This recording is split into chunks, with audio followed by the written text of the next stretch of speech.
Hello, everyone. Welcome back to Podcast Charge. This is episode 17 of the web series from the Charger Bulletin. I am your host, Hector Maris, alongside a friendly face here.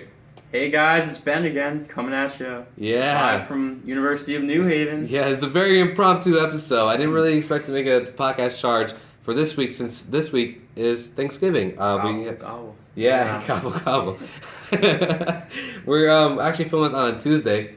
We usually film on Thursday, but Thursday's Thanksgiving. Wednesday we have no school, so here it is Tuesday, and no paper today, unfortunately. Yeah, no, they were gonna get them printed for today. Yeah. And I went to distribute them, and they have not come in yet. So look out for it. I guess Monday. Monday. Yeah. So I mean that was a little bit of a bummer because I put in 3 articles this week, so I was really excited. All right, the video game. Yeah. Which yeah. one? I had a video game review for Call of Duty Black Ops 3. Right. The Disney one, and then the review up for Jessica Jones TV show on Netflix. Check them out, guys. So, they're great. Yeah. Thank you. So no paper today that I can't just show and throw out for you guys, but do definitely check them out in I guess Monday. ChargerBulletin.com. You can also follow them at Charger Bulletin on Facebook, Twitter, and Instagram by their name.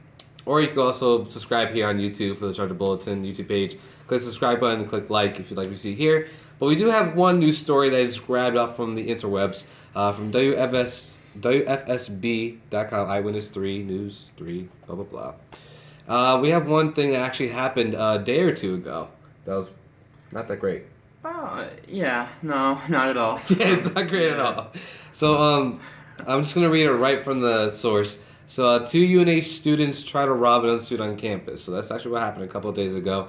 That was floating around the Facebook and everything else. The Facebook. Yeah, the Facebook and the Twitters. So 2 recent New Haven students were arrested after police said they tried to make another student withdraw money and hit him several times on campus Sunday night. Police said Tobias Elliott of Floral Park, New York, and Rahik Harris of Rockaway, New York, walked into students' dorm around 5 p.m. The victim told police that after 2 men assaulted him, they forced him to walk to an ATM on campus to withdraw money.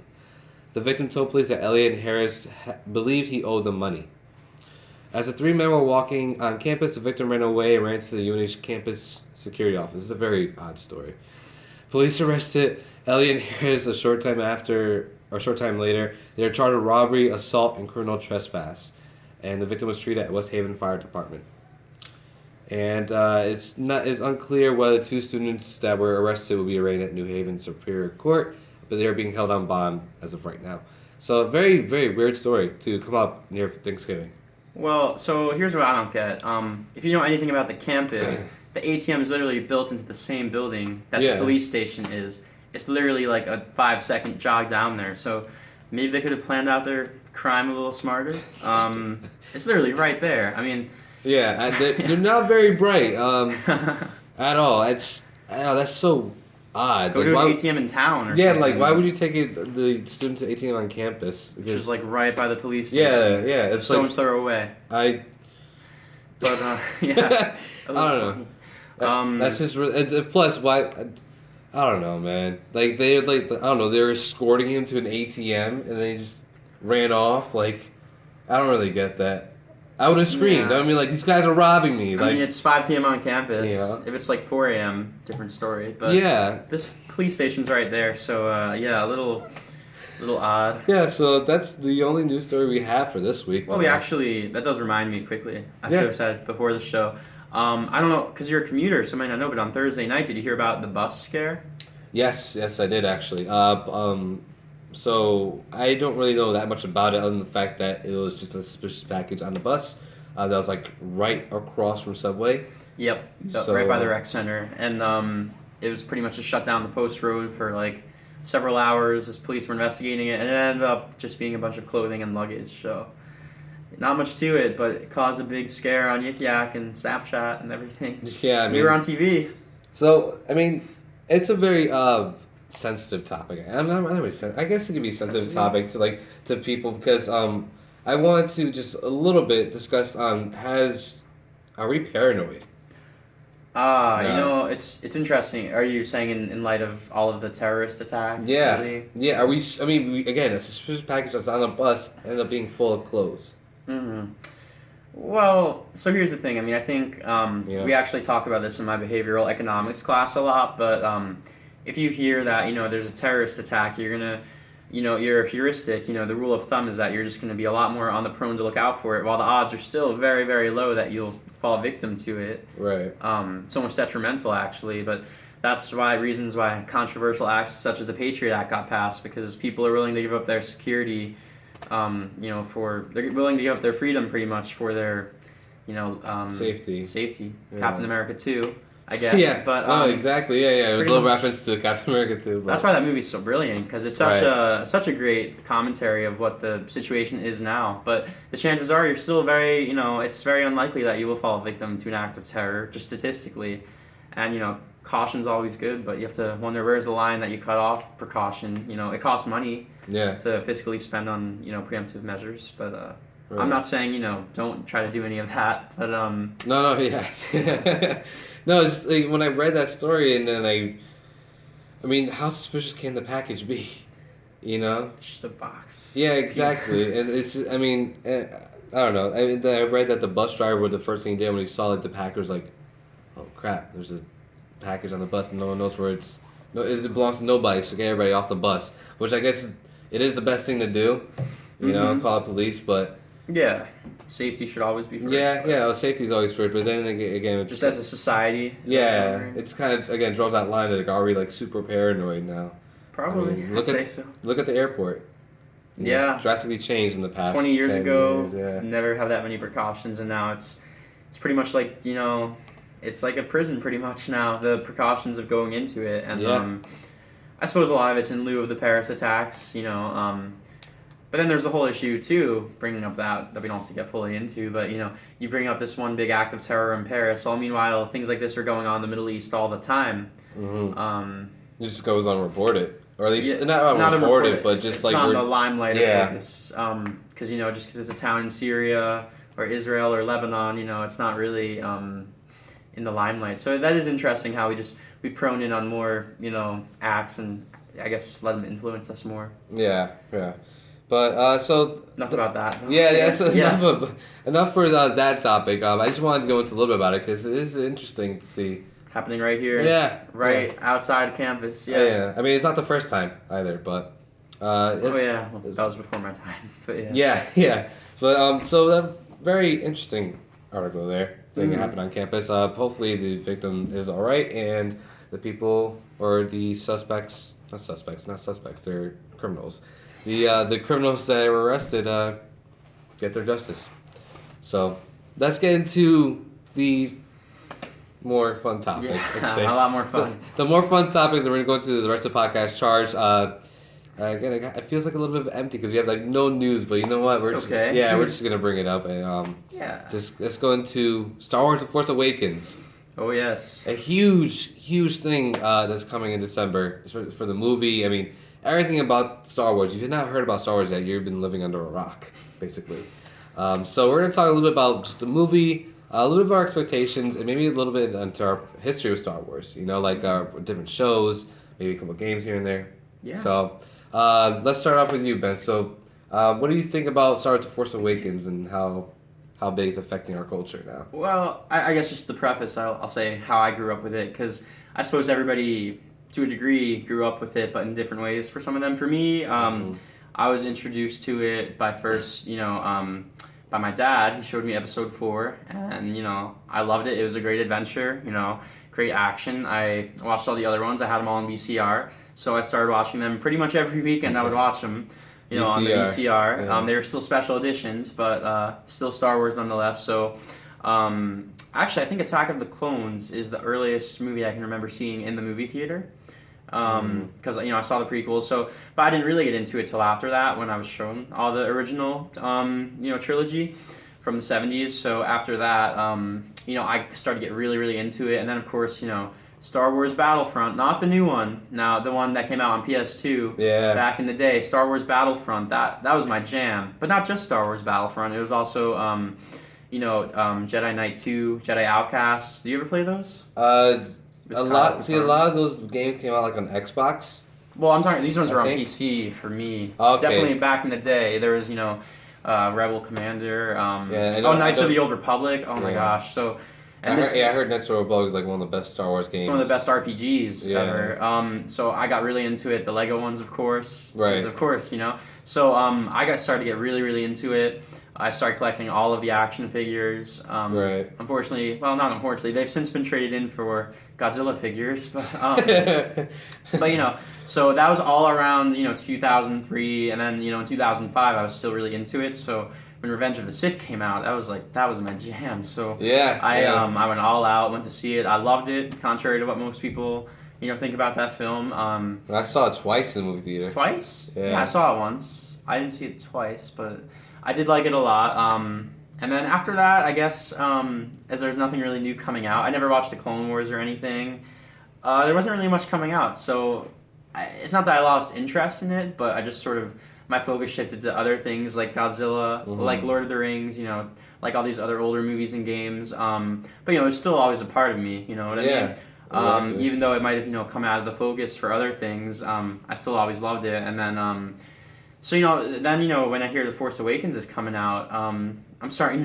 At first I was a little bit okay, I'll see it. Because one thing I've been learning is to try to be a little bit more patient with movies. I mean, Godzilla 2014 took like 8 years to come out, Yeah. So yeah. I've been learning to become patient, and I figured I'd see it when I see it. But I gotta say, I've been on a band bus, the marching band. We went to Allentown for our last competition. They showed the first two, A New Hope and Empire Strikes Back, and that's starting to be getting me really in the right mindset now, and Really? I'm starting to get really pumped for it. I think the marketing for The Force Awakens, it's been very good in that they're not showing too much of it.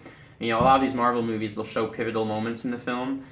But honestly, The Force Awakens, at this point, all we know about plot is purely speculation. There's hardly anything confirmed except for character names. We have no idea what the story is going to be about. And honestly, I think this is a trope of J.J. Abrams films in general. Because I remember Star Trek Into Darkness, it was a similar way. Very mysterious in the marketing for it. Yeah. Very not giving anything away. And so lately, I mean, not only have I just been getting excited that this is going to be, the next Star Wars movie, but even more so, I think, is this is going to be the next J.J. Abrams movie. Because to me, Star Trek 2009 is one of my favorite movies. Did you see it? I saw Star Trek, the first one, yeah. 2009? I did not like it that much. Really? Yeah, I was not a fan. I'm not a Star Trek fan overall, so that the whole movie didn't really... See, that actually, I wasn't either until I saw that, and that got me into it, so then it made me go back and watch the show. But Star Trek Into Darkness, I loved. But you didn't like Star Trek 2009? No. That's really interesting. I might have to rewatch Star Trek because I think my dad's like not animosity, just like negative, I guess, about the movie kind of rubbed off. Really? Yeah, and I kind of fell asleep in a little bit. I fell asleep during Star Trek. I know. The look on your face is just like, really, bro? That's one of the most like adrenaline action-packed movies. No, I think I have to rewatch it because I love Star Trek Into Darkness. See, that's funny because most people I know, I mean, like, I know a lot of people out there, hardcore Trekkies, hate Into Darkness. I mean, I like Into Darkness a lot, but I don't think it holds a torch to 2009 Star Trek. That's interesting. But have you heard the theory, actually, that Star Trek 2009, it was J.J. Abrams trying to make a Star Wars remake just with a Star Trek shell on it? Have you heard that theory? No. Because, pretty much there's the guy, his parents die out of disaster, and he's just, born, sort of raised by an adopted family, and then he joins up the military, then a planet gets destroyed, this one being Vulcan instead of Alderaan, and then he has to end up fighting, and he becomes rising in the ranks of the New Order. So, if you look at it, the plot lines do kind of compare from Star Trek 2009 to A New Hope. So I'm just thinking, Star Trek still has always been a little bit refrained, trying to keep things from inside of the spaceship. Right. Whereas Star Wars is just, guns out blazing. So it's everywhere and anywhere. As a J.J. Abrams film, the first teaser, it didn't get me too excited. The second one didn't even get me too excited, but the third one, that got me really, really pumped. Okay. When they're showing a lot more shots of some of the space battles, some of the all the explosions. Not to sound like I'm just driven in for the explosions. Obviously, the characters too are going to be great, but as of right now, I think I'm finally caught up with everybody that I'm like incredibly pumped for this movie. We bought our tickets for the first showing, and I'm pumped, and I mean I don't want to see any more trailers. I know they've released some TV spots since. I've been staying away from them. Me too. I don't want to see anything else. I just want to see the movie. And yeah, And that's it, yeah. I know I'm probably gonna see it like 3 to 4 times in theater. Really? So, that many times? Well, because I'm gonna see it with you, and then I gotta see it with my family. Okay. And then because it's a family thing too. Because my dad grew up on these, so I have to. And then maybe another time if I like it enough. Okay. So for my history with Star Wars was that I started with the original trilogy as well, but like I was the kid that loved sword fights. I loved just the choreography of them, and so of the New Hope, Empire Strikes Back, and Return of the Jedi, which had horrible choreography. In terms of lightsaber battles, I just was not happy with them when I was little. But I did understand like the meaning behind them and why they were they really were. But I just couldn't really jump on the bandwagon because it was just I don't know. I think I just more focused on the lightsaber battles. But then my father got me for Three Kings Day, which is one of the it's like basically like a second Christmas for Puerto Ricans. I've heard of it. Yeah. So he gave me Star Wars Episode 1, The Phantom Menace on DVD, and I watched that like I can't even remember how many times I watched that movie. Do you still love it? I don't. Not even because I love it. It's just the fact because I liked the characters. I loved Qui-Gon Jinn. I loved Obi-Wan Kenobi, and I loved Darth Maul. I was gonna say Darth Maul. Yeah. Those are the three central characters in that movie that I just fell in love with, and I just love seeing on screen, just duke it out, or just even interacting with each other. I thought it was just really great. And plus, the score by John Williams is one of the most famous. Duel of the Fates. It's one of the most famous pieces ever in the history of the film industry. So watching that, I went to watch Attack of the Clone Wars in the movie theater. Yeah, right? Attack of the Clones in movie theaters. I mean, it was boring. I gotta admit. I mean, really? Yeah, I mean, it for me again.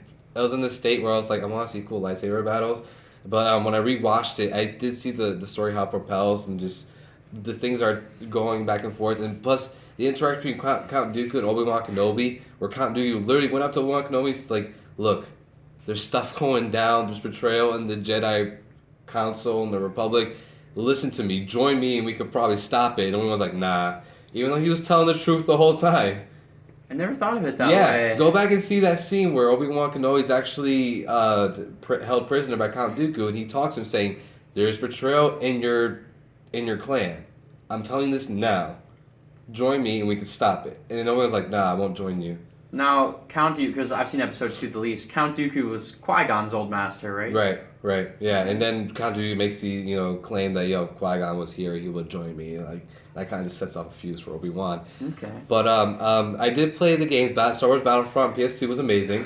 And same Battlefront 2. Battlefront 2, I played that endless hours on my PSP. Oh, same. I loved it. Oh, PSP. You didn't have Battlefront 2 for PS2? No, I got for PSP because it was just one of the games I wanted to get for it. Yeah. That was so much fun. I loved battles. it. Yeah. Yeah, it was great. Star Wars Legos, as you mentioned, I played those continuously. Yeah, of course. Great. I mean, they had the original score, plus it just retold like the movies and without any dialogue. Yeah, I loved it.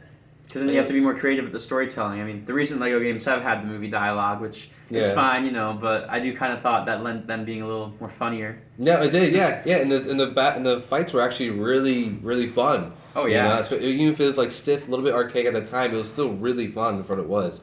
And so the games are great. Star Wars: The Force Unleashed. Have you played that? Oh, I forgot to mention that. Yeah, that was a great game. Yeah, I played that after after I sort of the fuse died down a little bit for my fandom, but I still loved it, man. Yeah. I didn't play the second one though. Oh, I heard the second one was not as great, but the first one was good. I loved what it set up, even for this character that could have made a huge difference in the universe, even though what happens near the end. Spoiler alert. Yeah, well, I didn't say it, so maybe that could be a spin-off. If only, right? One of the spin-offs that are coming out. There's one untitled. We'll get into that later. Yeah. So but then I saw Star Wars Episode 3, Revenge of the Sith, and I loved it. I thought it was great. I think it's the best one. It is the best one out of the three trilogies, or the prequel trilogies. Oh, I thought you were gonna say out of all of them. No. Okay. No, it's the best one. The prequel trilogy. Nothing can really touch the original trilogies. Those are on the higher plane than the prequels. Yeah. But the third one I really liked. I just love how one character Anakin becomes from this character we all expect it to be to something completely different. Yeah. I mean, people saw it coming, obviously, because we all knew who Darth Vader is underneath the hood. But still, it's just really cool to see it, and especially that last fight between Obi-Wan and Anakin. amazing. It's one of the best fights in film. Yeah, yeah, I agree. I mean, people will make the assumption that it's a little too choreographed or it's too this and that, but I loved it. I thought it was great for the way it was and how long it was too. That battle was like 8 minutes long. 8 minutes feels Yeah. like longer. I need to rewatch Revenge. Well, it's 8 minutes. It's 13 minutes, including the Yoda and Darth Sidious fight. But it's oh, 8 minutes. Because it intersplices it. Yeah. So I thought those were great. And then regarding the Force Awakens, I mean, I was excited when they just announced it. Mm. You know, I was excited when it was given to Disney. When it was given to Disney, I was like, yes, we're finally getting more movies on it. Maybe get maybe more games on it too, or even just more to expand the lore. And then Disney just cut off saying like anything that's not the prequel trilogy and not the Clone Wars, or anything that's not the whole saga itself and not the Clone Wars TV show, is not canon anymore. Did that bother you? A little bit, because there are some really cool characters in the books that are now considered legends now. They're not like percent canon, but some were really cool, like Mara Jade. Mara Jade, Luke's son. Yeah. Yeah, or no, Mara daughter. Jade. I mean, the wife. She was the wife. That's Mara Jade Skywalker was the wife, and then there's a cool story with Han Solo's son. When the moon crashes into Chewbacca. Yeah, there's some really cool stuff that played out, but I'm really excited for Force Awakens. From that first teaser, I just get it with excitement because you saw that lightsaber from Kylo Ren, where it just shoots it out yes, and then it has little hills that come out. I'm like, people freaked out about that. People freaked out about that when that first came out all those months ago. Yeah, and then it's the one thing that's really tied me to all these teasers and trailers is the music.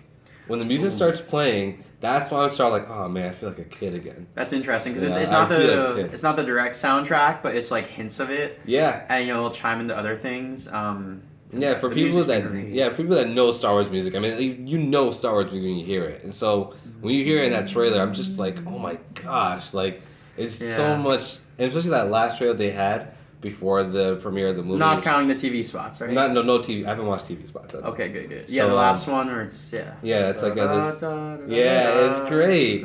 It just plays in. You're just like, oh my gosh, So I'm definitely gonna binge watch the Star Wars movies before you watch The Force Awakens. Let me know. I might get them from my library because you can't rent them. You don't own them? No, I don't. I did own the first 3 on DVD, but I want to upgrade to Blu-ray. So, I kind of sold the DVDs before I actually got the Blu-rays, and I'm kind of waiting for that special edition or the special set, just with the original trilogies, because all the Blu-rays only have the special edition trilogies. Right. Oh, so, yeah. So that's interesting, because so I might just rent them at the library and just watch them at home a weekend or something. But I'm excited for Force Awakens, dude. I'm really, really pumped. I hope more than excited, Yeah, I bought my tickets early, I usually How many movies have you done that for? None. This is your first one? Yeah. I mean, the first I went out and bought it and everything like that. The only one time I bought a movie beforehand was the Avengers Age of Ultron. Right, same. Yeah, I mean, so what's the most? I'm curious then. What's the most hype you've ever been for a singular movie? If you had to choose one. Maybe not counting Force Awakens. Yeah. That's a tough one. The most one that's really prominent for me is The Lord of the Rings: The Return of the King. Even back when you were a youngin, you were that hyped. Yeah, I went to midnight premiere. Yeah. Now that was the first midnight premiere I went to, and I dragged my dad with me. Thank you, Dad. I really appreciate you for doing that. I dragged him to the 12 o'clock showing to watch that 2.5 hour movie. You want to try 3.5? Or it's 220 minutes, man. Oh, see, there you go. It didn't even feel like it for me. I'm sure it did for my dad, but 3-hour long movie, and I loved every minute of it. That was back before they started doing them at 8 and 7. I was gonna say, because for me, the most hype I've ever been for a movie, hands down, was the most recent Godzilla that came out. Oh, okay. And ironically, you would have thought of all the movies that go, to the first showing of. I did not go to that one until Friday after it came out. Right. Because I had an AP test the morning on Friday, so parents weren't too gung ho about me going out late Thursday night to a movie. Yeah. But really, so do you think this is getting up there to Return of the King hype? Yeah, because it's not like the ending to a trilogy. It's more like a return to something that's been lost for a long time. Oh yeah. You know, and I think that's what's really most exciting about it. And plus, we're getting like new characters. I think Kylo Ren just looks awesome. Yeah. I love how his lightsaber is just an intense glow to it. It's not like stable as would for a regular lightsaber. It's very static and just you can tell there's something wrong. Not something wrong with it, but it's not just things have changed. Yeah. The order might not be. Yeah. So I mean those crystals, like a little Star Wars Lord, those crystals are based on the reason why it's red. It's a synthetic color, and it's the reason why it would be so static and very the way it is because of the intense energy from Kylo Ren. So those sabers are based on energy from the Force. I mean, that's interesting. I mean, I've heard he's like an old relic hunter. That's why he has Darth Vader's old mask and all these lightsabers. Yeah. See, but I'm a little actually concerned with Kylo Ren because in the trailer when he's saying "I will finish what you started," it sounds so cliche, evil villain type of thing, Right. and that's the one thing I have to say about Star Trek 2009. I know you didn't like it nearly as much as me, but the one. For me, the biggest weakness of that movie was Nero. Eric Bana, he did a good job as Nero, but he was kind of a simple villain who just very driven on destroying, the good guys for not really the best reasons, Like Ultron, like he was a great villain, has his reasons, but so I guess I'm a little concerned, but I mean, I'm sure it's going to be a lot of fun regardless. And have you heard about the Death Star? I know that it just in the poster it's like in the background, but I don't know much about it. Because what I've heard, it's not really a spoiler alert if it's not confirmed, is it? No. So, the snowy planet that you see all of the X-Wings assaulting? So, and that's also the planet you see the First Order stormtroopers saluting on? Yeah. So, in the trailer, I saw this thing online, that if you look up really close, you can actually see outlines of the trench that is on the Death Star as well as the turret. And when you see all of the trees sort of explode, the idea is that it's actually that whole planet is the Death Star, and that they've built a shell on it with an atmosphere and everything, and that explosion is the engines powering up. Because if you look in the background, you can see the trenches and the turrets, and because they're trying to hide the fact that they have a Death Star by disguising it as a planet, and I don't know, that just sounds awesome to me. That's an interesting theory. Just seeing the whole shell, get off, because no matter what you say about Star Trek 2009, the visual effects were awesome, right? And that was on a minimal budget. This is going to be huge, Yeah, I know. Star Wars: Force Awakens is going to be amazing as far as the visual. In IMAX. Oh. Yeah, I know. BTX. Yeah. I mean, the same thing. Yeah, same thing. It honestly is. But yeah, I'm really excited. It's just I can't contain my excitement for this movie because like everything just leading up to it is just so great. And then the opening night's gonna be pumped. Yeah. I'm telling you, we have to go early. We gotta go early to it. I mean, you've been to you've been to Marvel movie openings, Yeah. Because there's always an atmosphere there, except for Fantastic Four. You see, like Marvel movies, I would say like are they're really hyped. I mean. Return of the King is one of those most prominent ones I was really hyped for to see in the movie. Was everybody else though? Did you feel the atmosphere? Oh, completely. But then when it comes to Marvel movies, there's just an energy like no other. Oh my, yeah. For me, it's almost like Marvel movies are the ones that I have to go to opening night. Like I can't because it's such an experience. Everyone cosplaying, everyone just being pumped, and so I'm hoping Star Wars now that they're going to be yearly. I hope it's a similar thing to the Marvel hype. Oh, I think it is. You think it'll build into that culture? Because think about it, we're going to have one coming every year. Because now you have this, and then the next year, same time, we're going to have Rogue One coming out by Gareth Edwards, actually, who is Godzilla director. And then after that, we have Episode 8 by Rian Johnson. And then we have the Boba Fett film. Which is going to be good. I mean, I hope so. Yeah. I don't want to say preemptive because we know the least about that one. And then after that, you have Episode 9.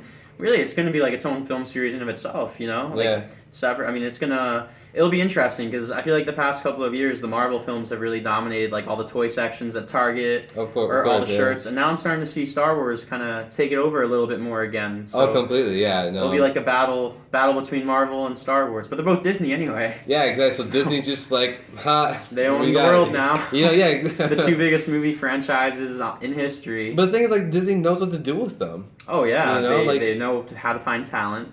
Yeah, I mean, talk about perfect casting for like Marvel movies or even the Marvel shows. And then we look at The Force Awakens, which is like that looks like an awesome cast. Oh, great director pick. Yeah, because he reinvigorated Star Trek like I don't think anybody else could have. So hopefully he'll do the same for Star Wars by reinvigorating a dead franchise. And it looks like he will be. Yeah. So to end up a little bit of podcast charge. Sorry for cutting you off. Oh, it's okay. We are running late and we have to get to class. Yeah. So just to end off, what do you think about J.J. Abrams not directing the two other Star Wars films? I think it's a good thing. I think a big problem a lot of times if you have the same director in the same franchise. Sometimes they're going to get creatively exhausted. Sometimes this also means there's more time you have to wait between it. So, for instance, like Godzilla 2, they pushed that off so Gareth Edwards could come back to direct. I would have preferred they just find a new director. But, what a lot of people don't know, actually, Episode 5 and 6, those were not directed by George Lucas. Did you know that? Who were they directed by? Irving Kershner. I don't even know who did 6. That was Episode 5. And honestly, like these were no-name directors that directed some of the most beloved films of all time. George Lucas was the writer, and then the prequels he had complete control, which is what many attribute to their critical failure. I like how you made a subtle. We still, realization. I don't think this is going to be a prequel level of disappointment. I don't think it's going to disappoint, but as far as J.J. Abrams not returning, I think it's a good thing because I'd like to see him move on to other things. I've never liked the director being stuck in one project too long. I know even Christopher Nolan, he didn't love staying with the Dark Knight movies, and that's why the third one felt a little bit lacking in that. Just because like you have momentum, and then if you're just stuck on the same thing the whole time, you're gonna get, you're just gonna feel like you're in a rut. So I think it'll be good to bring in new talent, see what else people do. I agree. Yeah. Marvel. I know. Yeah, Marvel has different directors for all the movies that are I know for the one who did the first 2 Avengers, not doing the next. Joss Whedon. Yeah. Yeah, Joss Whedon's not. I'm sorry, I forgot his name. Joss Whedon's not doing the rest of them, but. And Captain America 1 and 2, different directors, and thank God. No, exactly. Yeah. So that's good insight to it, but that's all the time we have left for this week's podcast. Charge, you guys enjoyed a little Star Wars banter there. You catch Charger Bulletin next Monday after Thanksgiving, so happy Thanksgiving to everyone. Happy Thanksgiving. You can always catch them at chargerbulletin.com. You can also follow my Facebook, Twitter, Instagram at Charger Bulletin. And if you'd like to see it, click that like button. We'll see you next week for a new episode of Podcast Charge. Thank you guys for joining us. And any last words, Ben, before the Thanksgiving break? May the Force be with you. May the Force be with you. Peace out, guys.